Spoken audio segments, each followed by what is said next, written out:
여기 있는 학생 중에 2명이 오늘 답을 보내셔가지고 선생님이 조금 바빴습니다. 왜냐면 11시부터 수업이 있었거든요.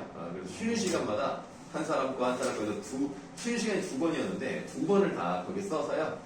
좀 피곤했다. 좀 쉬고 싶었는데 좀 그랬다라는 말씀을 좀 드리도록 하겠습니다. 자, 우리 사회문화 7강을 한번 보시면은 세계 무역 환경이 급변하면서 새로운 형태의 보호주의 무역의 출현으로 국가 간의 통상 분쟁이 빈번히 발생하고 있다. 이에 각 국가들은 자국의 산업 보호를 위해 다양한 제도를 사용하고 있어요. 이러한 제도 중 대표적인 것이 바로 뭐냐? 네모하시겠습니다. 무역 구제제도.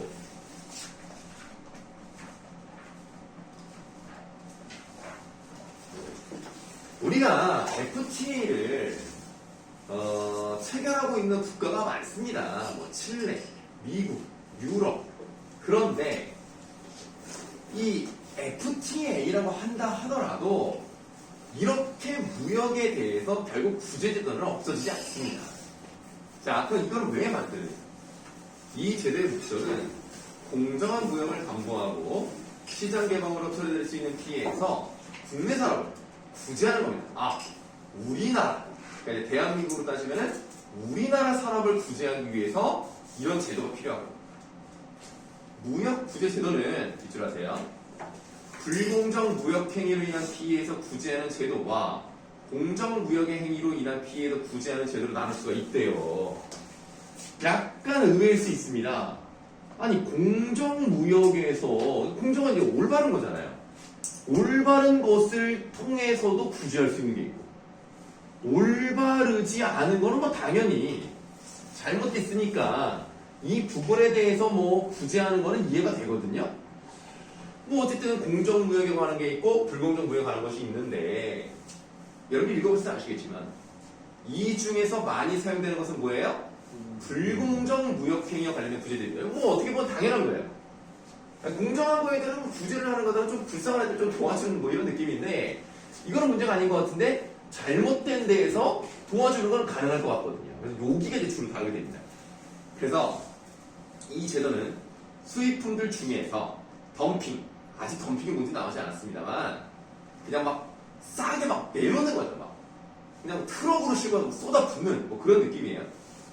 정부 보조금 지급과 같은 방법으로 정상 가격보다 가격을 낮춰서 가격 경쟁력을 높인 물품들에 대해서 정부가 네모할게요. 반덤핑 관세 또는 상계 관세 두 가지가 있네요. 반덤핑 또는 상계 관세. 네, 뭐 아까 말씀드렸습니다. 반덤핑은요, 그냥 싸게 파는 거예요. 아무리 싸게 팔다 보면은 그 수출을 한 그 나라에서는 같은 제품이 안 팔리겠죠. 그럼 걔네 입장에서는 손해보는 거 아닙니까? 그러니까 이런 것들을 구제를 해야 되고, 상계관세는 그 뒤에 나오죠. 이제 보조금 지급에 관련한 그런 제도라고 생각하시면 되겠습니다. 자, 우선 우리가 이 A 부분이 있는 첫 번째 문단을 봤으니까요. 첫 번째 문단의 내용이 있는지 한번 살펴보고 바로 이제 A와 관련된 문제를 한번 풀어보도록 하겠습니다.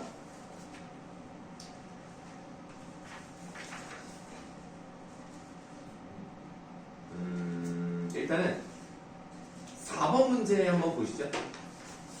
4번 문제 적절하지 않은 것을 골라보라 그랬습니다. 우선 2번 한번 볼까요? 새로운 형태의 보호주의 무역에 출연해서 새로운 형태가 뭔지 잘 모르겠대요. 모른다는 것은 내가 알아봐야 될 거 아닙니까? 그래서 동그라미 나라고 되어 있는 부분이 있죠.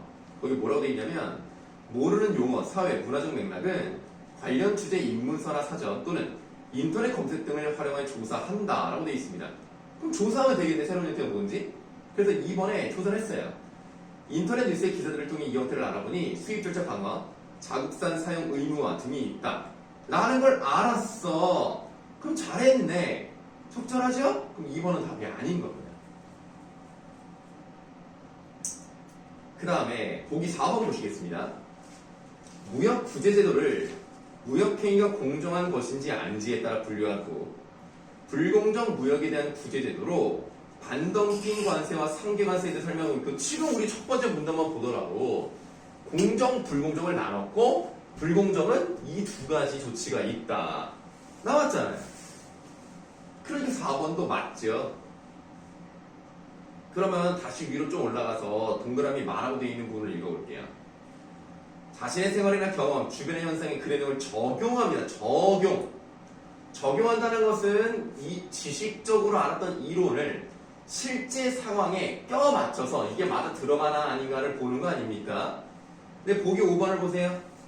공정무역 행위로 인한 부재제도에 대한 정보가 없어서 무역 부재제도에 대한 전체적인 이해가 어려웠는데 교과서에 있는 공정무역 행위와 이에 대한 구제도를 읽고 이해할 수 있었다는 것은 어디에 가까운 거야? 동그라미 나에 가까운 거죠. 알아본 거니까. 그래서 5번이 답이 되겠습니다. 자, 그 다음에 6번 문제 한번 가볼게요. 문맥상 A의 의미와 가장 가까운 겁니다. 자, 아까 A에서 뭐라고 되어 있냐면 가격 경쟁력을 높이다 라고 표현을 했어요. 그럼 우리 쉽게 생각하면 가격 경쟁력을 높인다는 얘기는 가격이 싸서 많이 팔리게 한다 뭐 이런 얘기 아닙니까? 여기서 경쟁력을 높인다는 얘기는 어떤 능력, 어떤 수준, 어떤 가치를 더 높은 수준으로 만든다. 그러니까 뭐 우리가 일반적으로 많이 쓰는 말들을 얘기한다면 업그레이드 같은 느낌으로 보시면 돼요. 그게 제일 가까운 게 몇 번인가? 2번입니다. 안목이 있죠? 그러면은 미술 작품을 고를 수 있는 어떤 능력을 더 뛰어나게 만든 거죠. 그래서 2번이 제일 가깝다라고 하는데 가장 오답으로 많이 나오는 것이 3번입니다.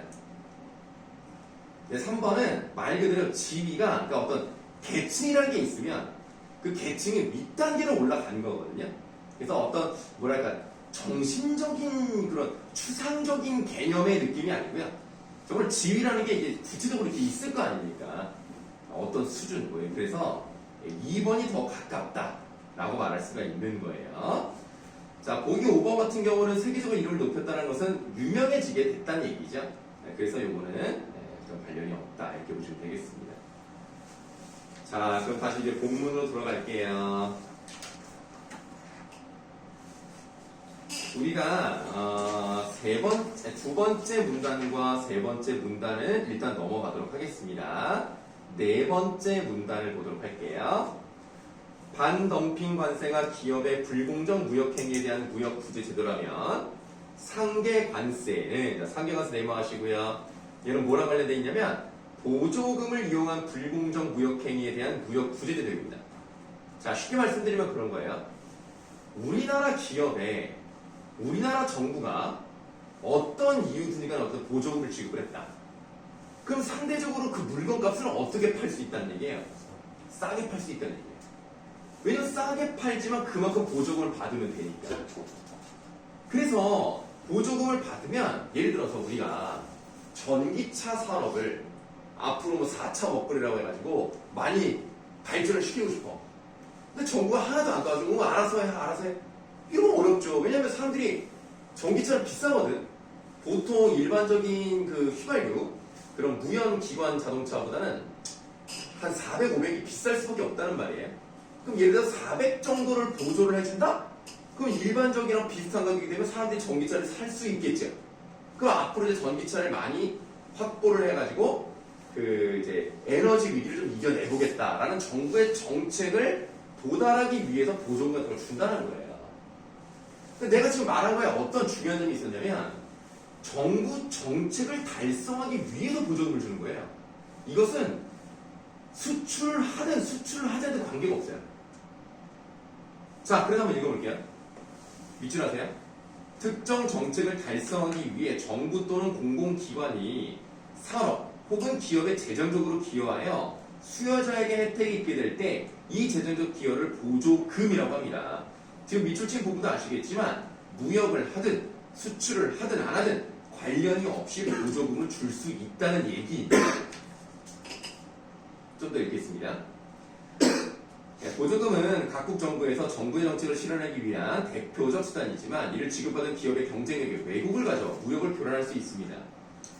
보조금을 받은 제품이 수입되면 동종의 제품을 생산하는 국내 기업에 피해를 주며 보조금을 지급하는 기업은 제3국에서 상대적 경쟁력 우위를 가지게 돼요. 해당 시장에 동종의 제품을 수출하는 다른 기업에 피해를 줄 수 있기 때문입니다. 지금 이거랑 똑같은 예라고 말씀드릴 수는 없어요. 오히려 좀 반대되는 예라고 볼 수가 있는데 IRA라고 혹시 들어봤어요?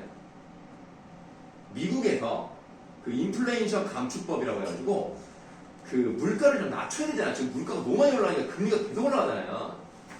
그러니까 미국 애들이 자기네 나라에서 만든 자동차에만 보조금을 줘요.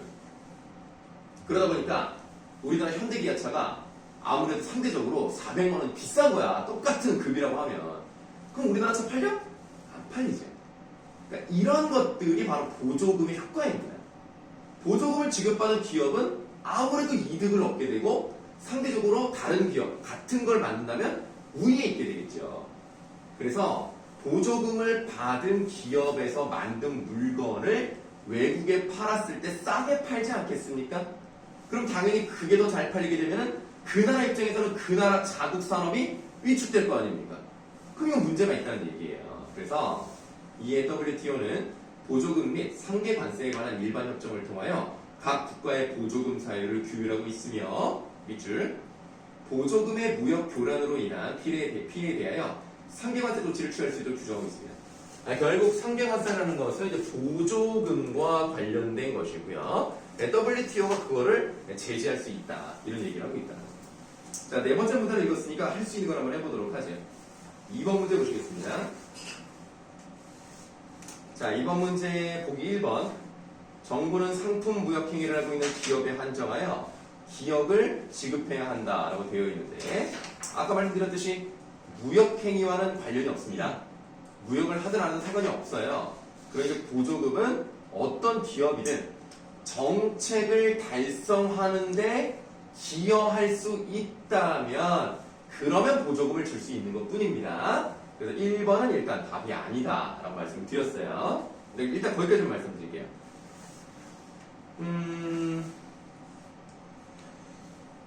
예, 그럼 다시 이제 본문으로 돌아가서 좀 더 읽어보도록 하죠. 5번째 문단입니다. 자, 보조금 지급이 원인이 되어 피해가 발생했을 때 피해를 입은 국가에서 상계 관세 조치를 취하려면 보조금이 다음의 요건을 충족하는지 확인해야 돼요. 첫째는 상품 무역과 관련된 것이어야 됩니다. 그렇죠? 무역을 안 했는데 어떻게 이것이 다른 나라에 영향을 미치겠습니까? 이건 뭐 당연한 얘기고. 둘째는 정부 또는 공적 기관에 의한 재정적 기여로 인해 수여자에게 혜택이 발생돼야 됩니다. 당연한 얘기죠. 셋째는 특정 기업 또는 산업 혹은 특정한 지역 내 특정 지역 또는 산업에 한정된 보조금이 지급되는 것 같이 보조금의 제공이 제한되는 특정성. 그러니까 이제 상품 무역이랑 관련돼야 돼. 수여자 혜택이 있어야 돼. 특정성이 있어야 돼. 이 세 가지 요건이 충족이 되면요. 먼저 이에 당사국 간의 협의가 이루어집니다. 자, 보조금을 지급해서 수입하는 나라에 피해를 주게 됐다면 처음부터 WTO에 제소를 하는 건 아니에요. 알아서 일단 협상을 합니다. 근데 협의가 안 될 수 있잖아요. 예를 들어서 우리나라가 미국한테 야, 니네 너무 보조금 많이 주지만 우리나라 핸드폰 안 팔려, 자동차 안 팔려 이렇게 얘기했을 때 미국이 어쩌라고 이러면 방법이 없는 거야. 그럼 이제 그럴 경우는 어떻게 해야 돼? 그때 WTO에 제소를 합니다. 누가 제소를 하죠? 피해를 입은 국가. 여기다 바로 할게요. 입은 국가가 제소를 하는 거예요. 상식적으로 그렇지 않습니까? 피해를 본 사람이 소송을 걸겠죠. 당연히 피해를 입은 국가가 제소를 합니다. 그 다음에 밑줄 국내 산업의 피해, 보조금 지급과 피해 간의 인과관계를 WTO 분쟁 해결 기구에 증명을 해야 돼요. 이것도 당연한 얘기 아닙니까? 피해를 준 애들이 증명을 한다는 건 말이 안 되죠. 지들은 아닌데 이럴 거 아닙니까? 피해를 입은 애들이 증명을 하는 거예요. 당연한 얘기입니다. 자, 또 이후 이 기구에서 이 기구가 어디야? WTO야. 이 WTO에서 보조금이 부정적인 효과를 가져다 준다고 판정을 하면 자, 그러니까 제소는 피해 국가가 하지만 판정은 WTO가 합니다. 그러면 밑줄 제소를 당한 국가는 보조금을 철회하거나 부정적인 효과를 제거하기 위한 적절한 조치를 해야 돼요. 보조금을 줬기 때문에 물건을 싸게 팔았다? 그럼 보조금 없애. 아니 보조금을 없애지 않더라도 우리한테 피해 주지 않도록 알아서 처리해. 이렇게 해야 되는데 그렇지 않을 경우 보조금으로 피해를 입은 유가에서 빗줄 2에 상응하는 상계과세를 부과할 수 있어요. 니네가 400만 원을 보조금을 줘가지고 자동차를 잘 팔게 만들어? 그럼 우리 이 자동차에 400만, 최소 400만 이상을 부여해야 되겠죠. 500만 원, 600만 원 관세 붙일 거야. 이러면은 뭐 할 말이 없는 거예요. 다만 상응하는 상계관세니까 보조금 400만 원에 대해서 관세를 1000만 원, 2000만 원 이거는 좀 에바인 거야. 그러니까 어느 정도 비슷하게 400에서 한 600 요 정도로 붙이는 거죠. 자, 우리나라에서는 관세법이라는 법률 안에 반덤핑 관세와 상계관세를 조항으로 두고 있습니다. 관세법이라는 건 어느 나라 법이에요? 우리나라 입장에서는 누구 법입니까? 우리나라 법이죠. 자국의 법이죠. 자국의 법. 자, 이런 게 있어요. 우리나라 법률에. 근데 많은 나라들에서도 이와 같이 한 법률 안에서 한 법률 안에 다른 조항에서 이들을 다루고 있습니다. 그러니까 같은 법률 안에 예를 들면 관세법이라는 거 안에 반덤핑 관세, 상계관세를 다른 조항에서 다루고 있을 뿐이지 결국 법률 안에서 다루고 있는 거예요. 왜 다루고 있습니까? 왜 이런 게 있어야 돼요? 자국 산업을 구제하기 위해서. 우리나라만 피해 볼 수 없잖아요. 그러니까 구제하려면 이런 법이 있어야 된다는 얘기죠. 자, 그럼 이제 다 읽었으니까 자, 1번부터 갈게요. 1번에다 5번. 자, 2번 보세요. 2번에다 3번. 네, 국가는 자국에 해당 법률을 적용하여 기업으로 피해를 입은 자국의 산업을 구제할 수 있다. 아까 방금 말씀드렸던 겁니다. 2번에다 3번이었고. 3번에다 5번. 네, 4번은 5번이었고요. 자, 5번을 보세요. 적절하지 않은 것을 골라보라고 했습니다. 학습활동을 보니까 A국의 스마트폰 제조기업들이 있고요. B국의 스마트폰 제조기업들이 있는데 서로 경쟁을 합니다. 뭐 쉽게 말하면 아이폰이랑 갤럭시랑 싸운다고 보시면 됩니다. 자, B국의 스마트폰 제조기업들은 A국의 스마트폰 수출을 하고 있는데 B국으로부터 수입된 스마트폰의 가격이 A국의 스마트폰 가격보다 낮아. 이상하다. 아니, 거의 비슷한 급이면 사실 비슷한 돈이 나와야 되거든요. 근데 비슷한 급인데 쟤네는 더 낫지? 조사를 해봤더니 보조금을 주고 있구나. 그럼 이제 어떻게 하면 돼요? 피해를 입은 국가에서 WTO에 제소하면 돼요. 그리고 피해를 입은 국가에서 조사를 해가지고 이러이러한 일이 있다. 자, 협상해. 협상이 잘 되면 문제 없어. 근데 협상이 안 돼. 그럼 뭐 하면 된다? 상계관세 부과하면 돼. 자, 그러면 보기 3번. WTO 분쟁 해결 기구에서 B국의 보조금이 A국에 부정적인 효과를 주지 않는다고 판단했다면, 자, 제소는 피해 국가가지만 판정은 WTO가 한다고 아까 말씀드렸습니다. 근데 WTO가 아닌데? 보조금 그거 얼마 안 되는데? 보조금 10만원밖에 안 들어갔는데 50만원 싸게 하는 건 얘네가 그냥 싸게 지들 손해보고 파는 거야. 괜찮아? 그러면 당연히 B국에서는 보조금 처리하지 않겠죠. 3번은 맞습니다. 보기 4번. WTO 분쟁 해결 기구에서는 B국의 보조금이 불공정 무역행위에 해당하는지를 판단하기 위해서, 그 다음 잘 봐요. B국의 보조금이 B국 정부의 정책을 달성하는 데 기여했는지. WTO는요, 보조금이 정책 달성을 했는지 안 했는지는 관심이 없습니다. 이 보조금 때문에 상대국에서 피해를 받는지 아닌지만 조사하면 되는 거예요. 그래서 4번이 답입니다. 네, 6번은 2번이었고요. 자, 이렇게 사회문화 7강을 설명드렸습니다. 뭐 질문 있으면 하시고.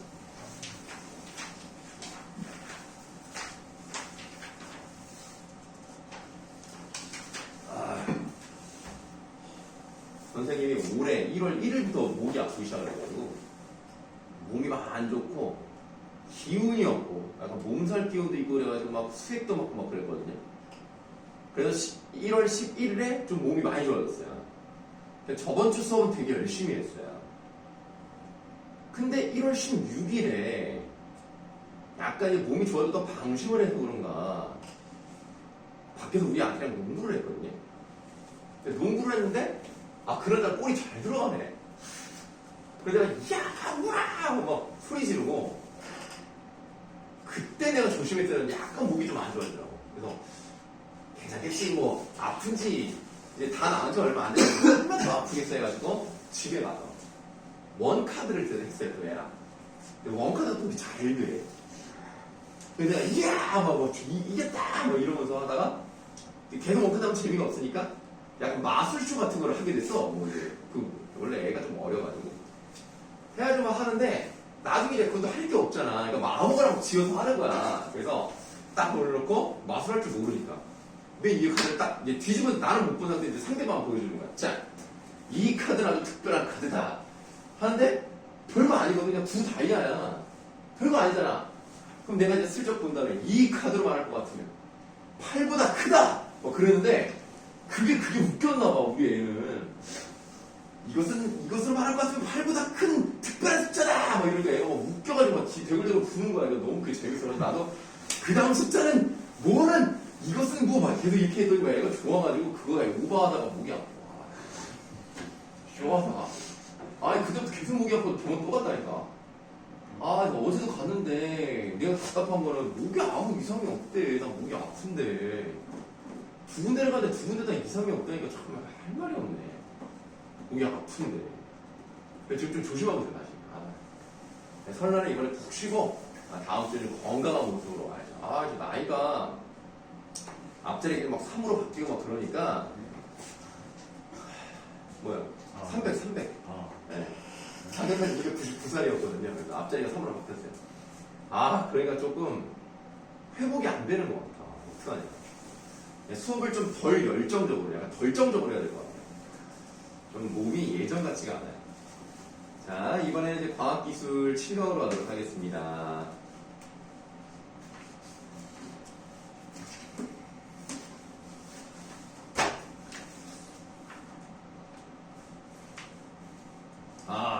과학기술 7강도 이게 뭐 선생님 기준으로는 아까 사회문화보다는 좀 더 어려웠다고 생각합니다. 일단 어려운 이유가 숫자가 나오면 어려워요. 안 풀고 싶잖아요. 그래서 이것도 보시면은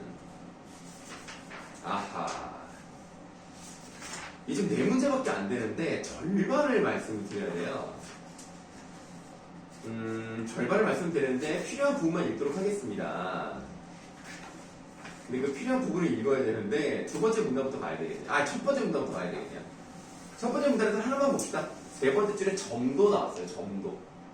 자, 그 점도 메모하시고요. 밑줄. 기체, 액체와 같은 유체가 흐를 때 흐름에 저하는 성질이에요. 그러니까 우리가 점도라고 하면 이제 보통 일반으로 어떻게 생각을 해요? 끈끈한 거 이렇게 생각하잖아요.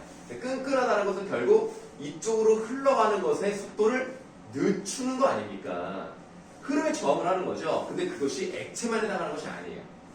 기체도 어떤 이유든지 간에 한쪽 방향으로 가는 것을 막았다? 그럼 점도가 있다고 표현을 하는 거예요. 이게 점도예요. 네, 다음 문단 가시겠습니다. 자, 여러분 다음 문단에 가시면은 일단 여러분들이 그 원통이 있다고 가정을 해볼게요. 스퍼마리가 나오는 그 관이 있다고 봅시다. 그럼 이제 관이 막 이만한데 거기 이제 물을 콸콸콸콸 뭐 붓는다고 생각을 해보세요. 그럼 우리가 상대적으로 생각을 해보면 뭐 관이 이제 뭐 이렇게 있지 않겠습니까? 이렇게 있으면 물을 막 부었을 때 아무래도 요 벽면이죠, 벽면. 요 벽면은 당연히 물이라는 것이 붙어가지고 흐르려면 마찰력이 있잖아요. 그러니까 이 관이 있을 때 이 안쪽에 물의 속도는 어떻게 했어요? 좀 느릴 수밖에 없어요. 근데 안쪽으로 가면 갈수록, 즉 요 가운데, 요쯤에는요, 이 주변에 있는 물 말고는 마찰력이 일어날 수가 없거든요. 그러니까 상대적으로 이 끝부분에 있는 애들일수록 점점 속도가 느려지고 가운데일수록 점점 빨라지기 때문에 물이 약간 요런 식으로 흐르는 거죠. 요런 느낌으로. 그러다 보니까 이것에 관련한 어떤 점도를 나타내는 개수가 다를 수밖에 없구나.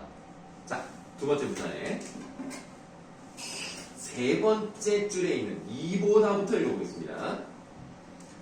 자, 2보다 안쪽에 있는 여러 층들은 그 바로 바깥쪽에 인접해 있는 층보다 더 빨리 흐르며 이때 흐름의 속도는 관의 중심부로 갈수록 빨라지고 원통의 중심에서 가장 빠른 속력을 보입니다.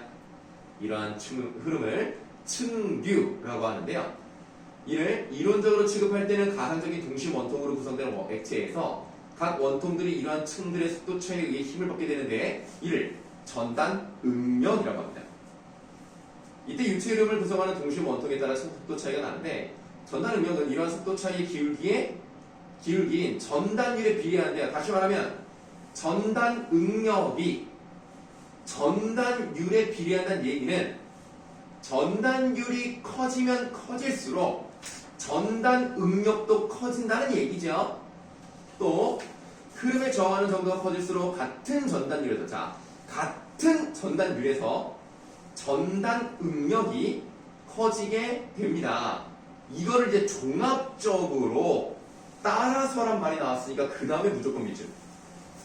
전단율과 비례상수의 곱으로 전단 응력을 나타낼 수 있으며 이때 비례상수가 정도입니다.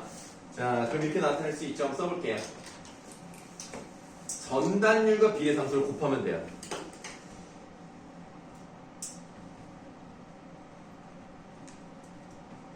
이것이 바로 뭐다? 전단 응력이다.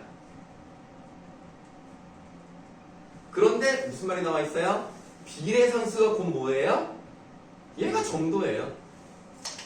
그러니까 전단율 곱하기 정도는 전단 응력이니까 전단율과 전단 응력은 비례할 수밖에 없는 거예요. 얘가 커지면 얘가 커지는 거예요. 반대로 정도가 커져도 얘가 커지는 거예요. 간단하죠? 요거를 일단 잘 봐야 돼요. 자, 그 다음에 네 번째 문단으로 갈게요. 네 번째 문단은 상대 점도란 말이 나왔습니다. 이런 말은 네모해 볼게요. 그리고 밑줄 기준 물질의 절대 점도 대비 특정 물질의 절대 점도의 상대적인 값으로 단위가 없는 값이에요. 여기까지 밑줄 하시면 돼요. 그리고 뒤에를 보시면 이제 통상 기준 물질로는 물이 자주 쓰인다라고 되어 있습니다. 그러니까 여러분들 절대적으로 점수가 90점짜리가 있고 100점짜리가 있으면 90을 기준으로 했을 때 상대적으로 100점은 어느 정도의 비율인가 이런 것들을 알아본다고 생각하시면 됩니다. 그게 상대 점도인 거예요. 그래서 이 상대 점도를 나타내기 위한 가장 좋은 많이 사용되는 그런 기구가 오른쪽 그림에 나와 있는 오스트발트 점도계입니다. 이 오스트발트 점도계의 그림을 봤더니요. 투명 모세관이 있어요. 그러니까 투명하게 만든 이유는 뭐예요? 보라는 얘기죠. 이거는 대단한 게 아닙니다. 그냥 눈으로 봐서요. 시간 재면 돼요. 그럼 돼요. 별거 아니에요. 그럼 아무래도 점도가 높으면 늦게 내려올 것이고 점도가 없으면 빨리 내려오겠죠. 그것을 바탕으로 시간을 재보면 대충 점도의 B가 나올 수 있다는 거예요. 그게 상대 점도죠. 그러니까 쉽게 말하면 식용유랑 물이랑 비교를 해보면 물보다 식용유가 늦게 내려올 거 아닙니까? 그럼 점도가 더 끈끈하구나 라는 걸 알 수가 있는 거죠. 뭐 그런 거라고 보시면 돼요. 근데 그것을 이제 우리가 좀 과학적으로 이제 어떤 공식을 만든 거죠. 다음 쪽에. 그 다음에 이제 어려운 무슨 뭐 공식 같은 게 나왔잖아요. 이거 무조건 잘 봐야 돼요. 그러니까 점도계에서는 다른 두 액체 1과 2에 밑줄 하세요.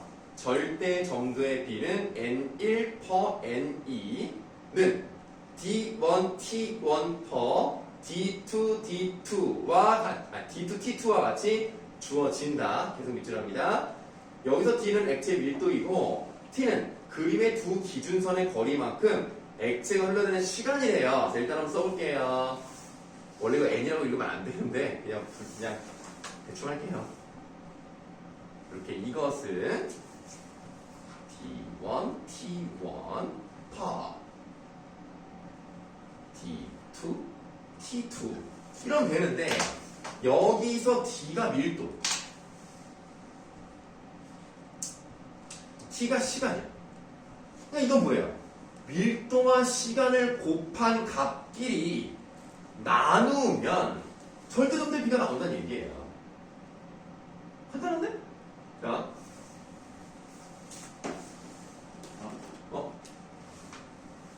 그러면 3번 문제 바로 갈게요. 3번 문제는 답을 이제 네 분이 다 보내주셨거든요. 뭐 시간을 이제 늦게 보낸 사람도 있긴 하지만 4명 중에 한 명만 정답을 맞췄습니다. 자, 과연 그것은 누구일까요? 둥둥둥둥둥둥. 자, 보기 보세요. 오스트발트 점도기를 이용하여 용액 A와 B의 점도를 측정하기 위해 물을 기준 액체로 사용했어요. 특정 거리를 흘러내는 데 필요한 시간을 측정하고 각 물질의 밀도 또한 측정하였다. 이 말이 왜 나왔어요? 이거 맞추라고 알려주는 거예요. 밀도와 시간을 아는 게 중요하니까 보기 이런 걸 넣은 거죠. 물이 흘러내는 데 걸리는 시간은 3초였고요. A와 B가 흘러내리는 데 걸리는 시간은 각각 2초와 6초입니다. 그럼 우리가 지금 보기 1번을 보세요. A와 B를 보시면 절대 점도를 알아내야 되거든요. 근데 절대 점도가 얼마인지는 몰라요. 하지만 아까 우리가 쓴 공식이 뭐예요? 절대 점도의 B예요. B. B라는 것은 얘의 절대 점도와 얘의 절대 점도가 어느 정도의 비율을 가지고 있느냐 이것만 맞추면 되는 겁니다. 그럼 지금 뭐라 그랬냐면 A가 흘러내리는 데 걸린 시간은 2예요. 그럼 그냥 여기다가 시간을 2라고 해볼게요. 여기. 그 다음에 이 B가 흘러내리는 시간은 6이래요. 그럼 얘네들의 절대 점도의 B를 구하기 위해서는 이제 밀도만 알면 되지 않습니까? 근데 밀도는 정확히 모르지만 뭐라고 되어 있어요? 3배 크다 면이라고 가정을 했죠. 그럼 숫자를 잘 모르니까 3배니까 그냥 3하고 1을 넣으면 되지 않습니까? A의 밀도가 3배가 크잖아요. 여기다 3을 넣어요. 1을 넣을게요. 3 곱하기 2랑 1 곱하기 6을 나누면 절대점도에 비해 1이 나오는 겁니다. 그럼 절대점도가 같은 거잖아요. 1번이 답이죠.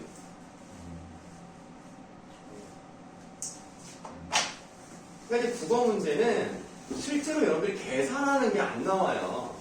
이 정도 계산도 아니지. 이건 계산이 아니니까 이 정도 수준? 아니면 조금 더 어려운 수준? 그거 정도밖에 안 나와. 국어는 절대로 막 복잡하게 계산을 쓰는 건 안 됩니다.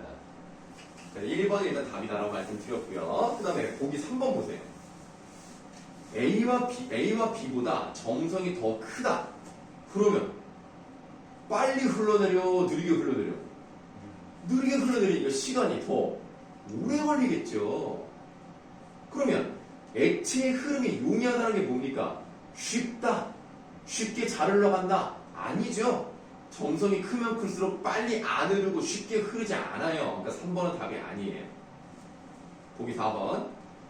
기준 액체를 물이 아니라 A로 삼아서 B의 점도를 측정할래요. 그러면 기준이 A라는 거 아닙니까? 그럼 당연히 A의 점도값을 알아야 B를 측정을 하죠. 기준이 있어야 측정을 하지 않습니까? 그러니까 4번도 틀렸습니다. 이제 아까 같은 경우는 물을 기준으로 했기 때문에 물만 알면 되니까, 물은 알려져 있으니까 굳이 구할 필요 없는 거고, A를 기준으로 하면 A의 점도값을 알아야 비율을 구하죠. 자, 그래서 3번의 답은 1번이었다. 이렇게 말씀을 드리겠습니다. 자, 그 다음에 이제 4번 문제를 풀 수 있을 것 같아요. 바로.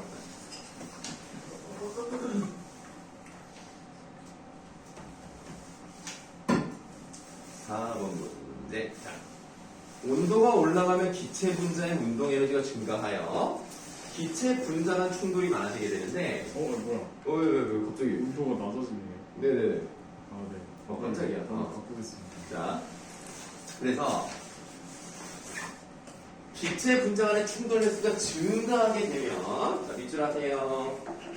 한쪽 방향으로의 흐름은 어려워집니다. 자, 아까 뭐라 그랬어요? 한쪽 방향으로 흘러가는 게 어렵다. 그럼 뭐가 커지는 거다? 점도가 커지는 거다. 그러면 지금 기체 같은 경우는, 자, 기체 같은 경우는 온도가 올라가면 점도도 올라간다. 이거예요.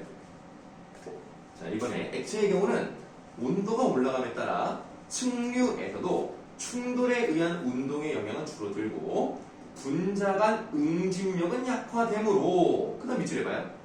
흐름층이 같은 전단율에서 유체가 받는 전단 응력이 감소를 합니다. 자, 액체 같은 경우는 온도가 올라갈수록 이런 말이 나왔어요. 흐름축이 같은 전단율. 그러면 아까 우리가 전단율 곱하기 비례상수. 다시 말하면 점도가 전단 응력이라고 했어요. 근데 전단율이 일단 같잖아요. 이건 변함이 없다는 얘기예요. 이게 같은 데서 유체가 받는 전단 응력이 감소한다는 얘기는 이거 곱하기 이것이니까 얘가 그대로일 때 얘가 줄어들면 얘가 줄어든다는 얘기죠. 그러면 전단율이 그대로일 때 얘 곱하기 점도가 낮아져야 전단율이 낮아지는 결론이 나온다는 거죠. 한마디로 기체는 온도가 올라가면 점도가 비례하는데 액체는 온도가 올라가면 점도가 반비례한다는 얘기예요. 반대가 된다는 얘기죠. 그런데 문제는 뭐예요? 문제는 한번 그것도 거꾸로 했죠. 온도가 낮아짐에 따라라고 돼 있단 말이야. 지금 우리는 온도가 올라감에 따라를 봤으니까 뒤집으면 되는 거예요. 그럼 기체는 온도가 내려가면 점도 내려갈 것이고 액체는 온도가 내려가면 점도가 올라가겠죠. 답 4번.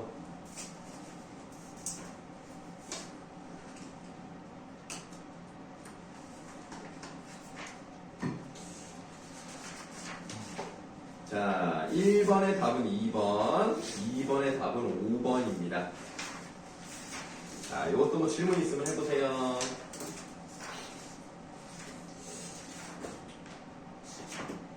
나름 풀만했어요. 네, 괜찮았습니다. 그대로. 자, 그럼 이제 문학으로 가도록 하겠습니다. 어디 뭐 강민이는 뭐 설에 어디 가나? 아니, 그러니까 뭐 이번 설 연휴 동안에 뭐 친척 친척을 내려가서 일할 거. 가기는 해요? 그럼 이제 고3 되니까 이제 용돈 좀 많이 받아와야겠네.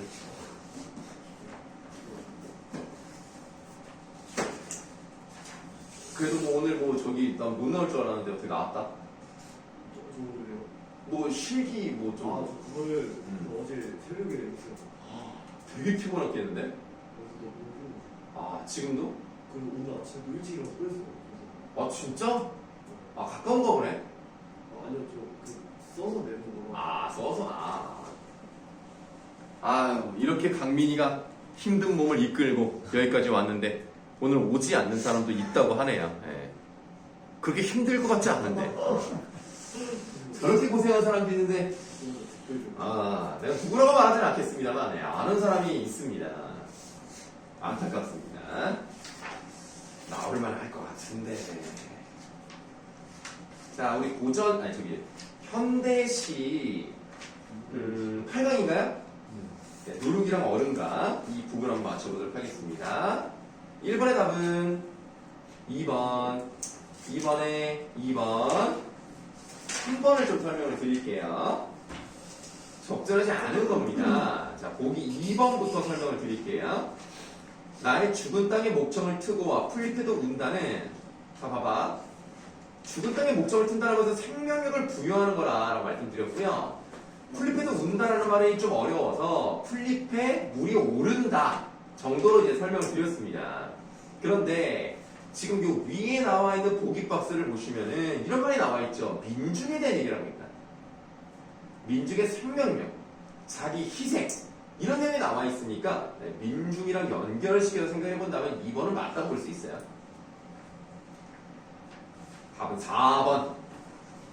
덩달아서와 나의 또한은 모두 부정적 상황에 처해 있는 민중의 수동적 속성이라고 했는데 이거는 수동적인 게 아니라 연대감, 공동체 의식을 가지고 있는 것을 나타내고자 하는 거죠. 그것이 이제 보기 박스에 나와 있는 연대 의식을 통해 부정적 상황을 극복하고자 하는 작가의 기대와 연결되어 있는 겁니다. 4번이 틀렸습니다. 일단 현대시는 요거 하나였죠. 그 다음에 이제 고전 3문입니까? 순서가? 3문 9번. 네, 그 고전 3문 9번 황세결송 보도록 할게요. 예, 이것도 잘 하셨어요. 자, 1번에 2번, 2번에 3번. 자, 이제 3번 문제는 저번에 한번 읽었었죠? 밑줄도 치고 막 그랬었는데 적절하지 않은 거 우선 보기 2번입니다. 니은에는 법이 사회정의 구현수단으로서 공정하게 기능하지 못한다고 여겼던 당대들의 인식이 반영되어 있다고 되어 있는데요. 니은에 이런 말이 나와있죠. 자고로 송사는 눈치껏 잘 돌면 눈치껏 뇌물도 주고 자기 편을 만들면 이기지 못할 것도 이길 수 있다. 그럼 잘못됐잖아 법이. 그런 사람들 생각이 들어가 있다면 2번은 맞죠? 2번은 답이 아니다. 다음 보기 5번. 자, 미음에는 인간의 노력과 하늘의 보살핌을 중화시킴으로써 법을 통해 사회정의를 구현하겠다. 뭐 이런 게 나타나 있다고 하는데요. 네, 미음을 보시면 옛사람이 이르되 모사는 죄인이요 성사는 제천이라. 그러니까 내가 뇌물길을 뚫어놓으면 좋겠다. 이런 것들이 사회적이랑 전혀 관련이 없죠. 5번이 답입니다. 다음 4번 문제 가장 적절한 건데요. 실제로 마지막 부분이 이렇게 끝이 납니다. 실제로 송사를 이기지 못하죠. 이미 결정이 났기 때문에 이기지 못하지만 그럼에도 불구하고 부끄러워는 했다. 그럼 부끄럽게 하는 것이 황새결송 이야기를 들려준 목적입니다. 예, 그런 말이 이제 나와요. 뭐 이제 이런 말이 있죠. 만일 저놈들이 듣기 곧하면 무한이나 벨이라. 그러니까 무한하기만 하면 되는 거야. 그게 목적이었기 때문에 4번의 답은 5번입니다. 자, 이제 현대소설 6번인가요? 너와 나만의 시간. 이거 재밌죠? 1번에 4, 2번에 4, 3번도 4, 4번. A에 대한 설명을 아주 적절한 건데요. A를 봤더니 A가 꿈의 장면이네. 이 꿈의 장면을 보면서 자기가 불모의 화개지에서 개미가 죽는 것을 보면서 결국 나도 저 개미처럼 죽는 것이 아닌가. 새로운 활로를 찾아서 나는 도망가야 되겠다라고 생각하고 갔기 때문에 답은 2번. 자, 이제 보기 4번을 고른 사람이 있어서 설명을 좀 드리면 기계적으로 주둥이를 놀리는 왕개미의 모습을 주대위의 과거 행동에 비유했다라고 하는데 주대위가 사람을 죽이지 않았어요. 그런 내용이 없어요. 네, 그리고 이제 왕개미는 아까 저번에도 말씀드렸지만 전쟁이라든가 전쟁을 주동한 사람들 뭐 이런 사람들을 의미하는 거지 주대위와 관련이 없습니다. 갈등의 근본적 원인도 아니고요. 자, 4번의 답은 2번이다. 자, 그 다음에 돌쇠에 관한 명상이죠? 아닌가요? 네, 맞습니다. 네. 1번에 4, 2번에 2, 3번에 5. 요거는 다 맞았어요. 틀린 사람이 없습니다. 네, 문제가 좀 그냥 무난했던 것 같습니다. 자, 이거 뭐 남았죠? 네? 다 했나? 다 한 거예요? 다 했구나. 자, 그러면 이제 여러분들 내가 핸드폰에 적어놔가지고 그 다음에 뭐가 나와? 어부단가 나왔나요? 네, 어부단가를 좀 이제 보도록 하겠습니다. 오늘 여러분들 그 나눠드린 프린트에 독서가 좀 많이 남아서요. 독서를 좀 푸는 시간을 좀 갖도록 하겠습니다.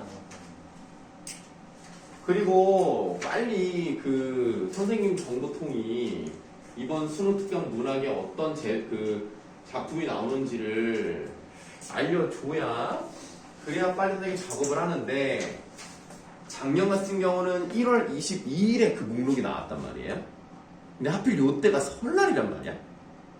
그냥 그 사람도 쉬어야 되겠지? 그럼 요 빨리 나와 요때. 요때라도 좀 나와야 선생님이 빨리 준비를 해서 요때 여러분들 수업을 하거든요. 언제 나올지 잘 모르겠어요. 빨리 나와야 되는데 수요일에 나와야 그나마 내가 작업할 시간이 있는데 좀 늦게 나오면 좀 위험해. 매일 지금 알아보고 있는데 안 나와. 자, 그럼 우리 어부단가 뭐 이제 시간이 좀 지났으니까 조금 하다가 쉬는 시간 드리도록 할게요.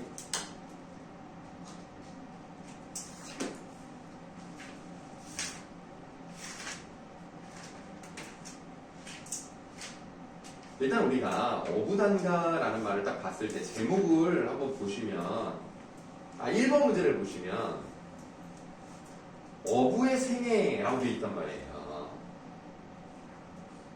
이게 물론 뭐 이제 본문에도 나와 있는 부분이지만 이제 1번이 좀 더 두껍고 글씨가 잘 보이니까 여기를 보는 건데 이 어자가 무슨 어자예요?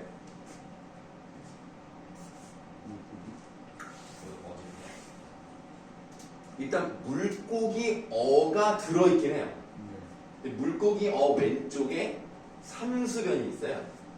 그건 다른 어자입니다. 이거는 고기 잡을 어자예요. 고기 잡는 사람이랑 관련되어 있는 거죠. 근데 그 부자가 무슨 부자예요? 이건 좀 많이 알 텐데. 이건 이제 아비 부자입니다. 그럼 고기 잡는 아버지 이렇게 해석을 하면 안 되는 거고요. 원래 우리가 직업적으로 고기를 낚는 사람들은 부자를 무슨 부자를 쓰냐면 이 부자를 써요. 이게 무슨 부야? 아 모르나? 산의 부자예요. 산의 부자. 근데 그걸 쓰지 않아요. 그렇다는 말은 뭐냐면 이 지금 아비 부자를 쓰는 어부는요 직업적으로 고기를 낚는 사람이 아닙니다. 유유자적하게 취미 삼아서 자연을 즐기면서 고기를 낚기도 하고 말기도 하는 그런 사람들 얘기하는 거예요. 이 한자만 보더라도 이게 자연 친화적인 거구나 라는 느낌이 딱 와야 돼.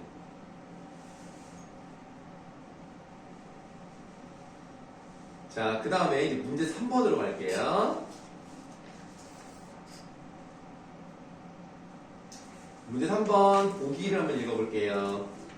어부단가에서 어부단가는 이제 어부가 부르는 짧은 노래라는 뜻이야. 원래 단가는 시조를 말하는 거예요.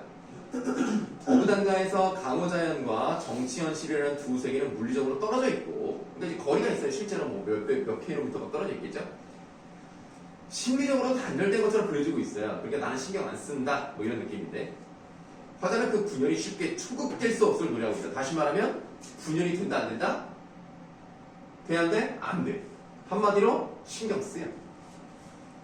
작품에서 강호자연은 부패한 세속적 세계와 대립을 이루는 도덕적 영역으로 형성이 되었다. 따라서 자연의 청한 이미지는 두 세계의 대립적 분할을 전제로 한 정치 현실과 타협하지 않겠다는 화자의 결의와 관련된 것이라고 할 수 있으며 이는 또한 강호의 폐쇄성으로 나타납니다.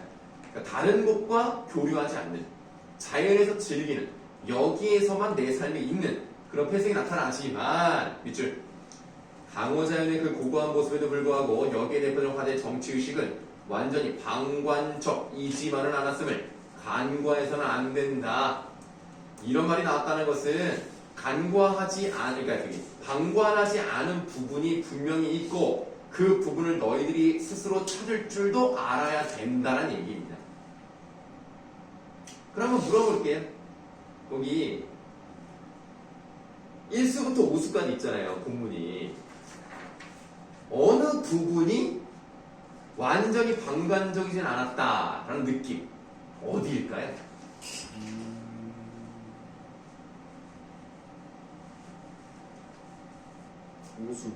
오수입니다. 그래서 오수를 먼저 보시겠습니다. 장안을 돌아보니 북궐이 천리로다. 일단 장안이 무슨 뜻입니까? 그 중국 도시 이름 아니에요? 아 맞아요. 원래는 중국 도시 이름이 맞습니다. 네, 그러나 이 사람이 중국 사람이 아니기 때문에 진짜 중국을 돌아보는 건 아니고요. 그래서 장안은 도시를 의미한다고 보시면 돼요. 네, 수도 이런 느낌입니다. 그래서 의미상 한양이에요. 의미상 장안이라고 하면 도시 정도로 보시면 돼요. 장안을 돌아보니 북궐이 천리로다. 자, 북궐이니까 뭐 어디겠어요? 그러니까 북쪽에 있는 궁궐을 말하는 거야. 그럼 이 사람은 지금 남쪽에 있겠네. 왜냐면 한양에 궁궐이 있으니까 뭐 충청도, 전라도 이쪽에 있을 거 아닙니까? 북궐도 세모하게요. 세모를 한 이유는 자연 친화적인 요소와 거리가 있기 때문에 현실 정치랑 관련이 있기 때문에 이 사람이 추구하는 자세랑 좀 다르잖아요. 그래서 세모를 쳐봤고요. 북궐이 천리로다라고 하는 것은 천리면 몇 킬로미터인지 알아요? 1리가 5km. 아, 1리로 하지만 10리가 4km예요. 그럼 그거의 100배잖아요. 400km면 서울에서 한 부산 이 정도인데 뭐 진짜 이것이 물리적 거리인지는 모르겠습니다만 물리적이든 심리적이든 어쨌든 거리감을 느끼는 거예요. 그럼에도 불구하고 무슨 말이 남아있냐면 어주라고 돼 있어요. 그래서 어주는 이게 고기 어자에 물고기 어자에 주는 뭐예요? 이게 모처럼 생기지 않았냐 이게? 요즘 배 주자예요. 고기잡이 배. 그럼 이거는 세모예요, 동그라미예요? 이건 동그라미죠. 자기가 즐기고 있는 세상과 관련돼 있으니까. 자, 어주에 누웠은들 잊은 틈이 있으랴라는 말은 잊었어, 안 잊었어? 아니셨어. 안 잊었어. 그러니까 뭐 당연히 서리법이 사용이 됐는데 이 말은 잊지 못했다는 거니까 여전히 속세에 대한 또는 현실 정치에 대한 미련을 가지고 있다는 얘기예요. 그리고 뭐 서리법 사용됐고 이 임금님 계신 곳을 잊지 못했다는 점은 임금님을 그리워한다는 거지. 그럼 어떤 마음의 표현이야? 네 글자로. 그 뭐라 그래? 아니 그 임금을 보고 싶어하고 좋아하고 연군지정이 나옴과 동시에 나라를 걱정하는 마음, 현실 정치를 걱정하는 마음이 나왔다면 우국지정도 포함이 될 수 있다. 뭐 이렇게 볼 수가 있어요. 네, 그러니까 이 사람은 자연 속에 있음에도 불구하고 여전히 마음 속 어디 깊은 곳에서는 그 블랙박스 있죠. 여러분 그림 보면 그 오른쪽 안에 그 뭐라 그러더라? 그 기생충 영화 보시면은 그 무슨 존이라고 하는데? 애기가 너. 그 존슨? 아닌데 잠깐만. 그리고 좀 사람 이름 같은 거예요. 무슨 존이라고 그랬는데 어쨌든 뭐 그런 거에 있는 거예요 지금 이 사람이. 네, 두어라. 시조기 때문에 종장의 첫 부분 세 글자죠. 두어라. 내 시름 아니라 내가 걱정할 거 아니다. 재세연이 없겠느냐. 자, 재세도 나와있죠. 세상을 구제할 만한 어진 인물. 나 말고 아휴 또 인재 없겠냐. 그냥 말지 뭐 약간 이런 느낌이거든요. 근데 여기도 마찬가지로 서리법이 사용이 됐고요. 결론적으로는 이제 어떤 마음으로 이제 끝이 나긴 하냐면 네, 계속 자연 속에서 머물겠다.